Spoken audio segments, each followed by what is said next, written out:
দুনিয়াতে যত অদ্ভুত অদ্ভুত প্রশ্ন সব আপনি মুসা আলাইহিস সালামের মাথা থেকে পাবেন। বিভিন্ন বিষয়ে আল্লাহরে প্রশ্ন করতেন। সাইয়েদনা মুসা আলাইহিস সালাম আল্লাহরে বললেন, আল্লাহ আপনি আমার এমন একটা জিকির শিখাইয়া দেন যে জিকিরটার শব্দ আপনি আর আমি ছাড়া কেউ জানবে না। দিনে রাতে সব সময় এই জিকির আমি করব, আপনারে ডাকবো, কিন্তু শর্ত হলো এই জিকিরটা জানবে শুধু আপনি আর জানবো শুধু আমি। আল্লাহ বললেন, মুসা পড়ো লা ইলাহা ইল্লাল্লাহ। মুসা আলাইহিস সালাম কয়, মাবুদ এটা তো জাতীয় জিকির, সবাই জানে। আমি তো চাইছি এক্সেলেন্ট একটা জিকির, কারো কাছে নাই, শুধু আমি জানবো আর আমি পড়বো।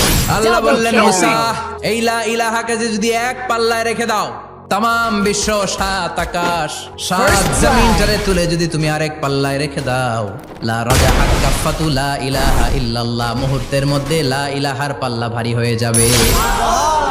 ও মুসা, তুমি যতই এক্সক্লুসিভ জিকির চাও, লা ইলাহার চেয়ে দামি জিকির আমার কাছে নাই।